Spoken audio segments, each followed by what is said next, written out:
Diyos marhay na hapon. Ako si Mark Mendoza, uya ang bareta sa oras na ini. Sibot ngunya na dispiras kang undas ang mga paratyenda nin Burak, Kandila asin mga naglilinig sa Camposanto na makahanap ning customer.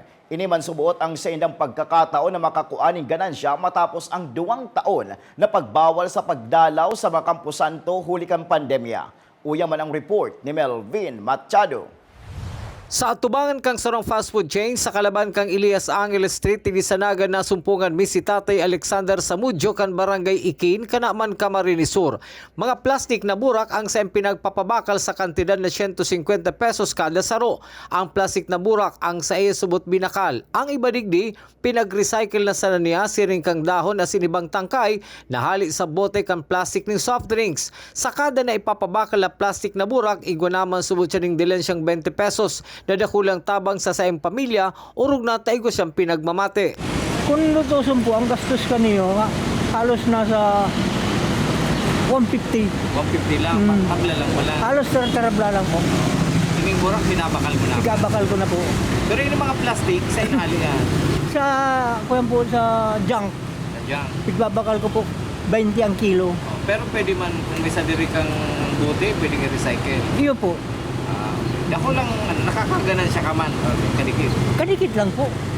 Maray na mga kakakuha mo ko sa kada saro, 20, 30, yun na yan. Si Mrs. Emelda Manala, mga tunay na burak ang siyang pinagpapabakal. 150, 200 asin 300 pesos ang presyohan. Depende sa klase asin pagkadakula kang burak. Dati yaon sinda sa merkado publiko kang naga, alagad ngunyan. Yaon sa gilid kang tinampo sa kanto kang General Luna asin P. Burgos Street. Rado, saka orchid, stig mix po yan, yung 150 lang. 150. Duman, yung po. 200 sa Nandiyan ang nakabasket. Yan pong ng mga nakabasket.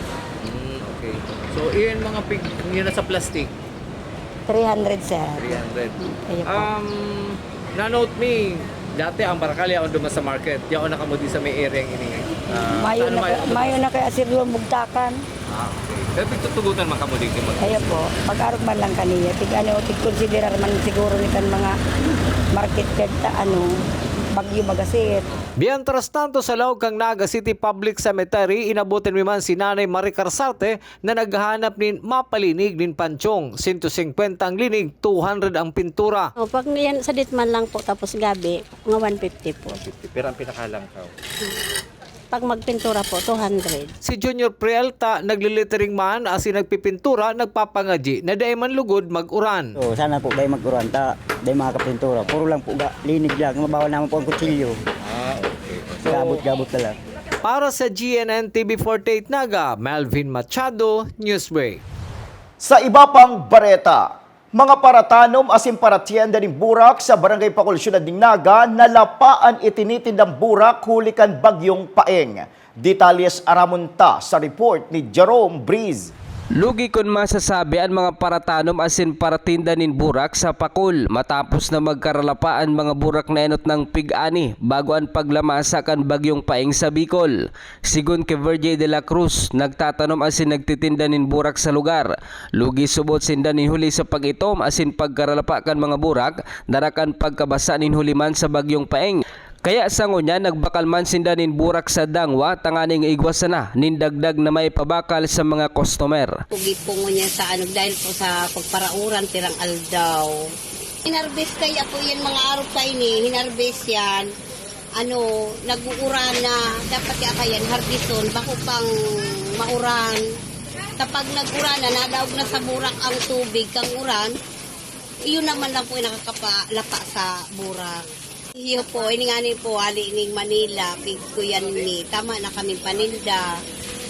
Ididirdelisyahan mi na lang pong kadikit. Halimbawa, po aming 400, pig pa 500 mi man po ang dosena.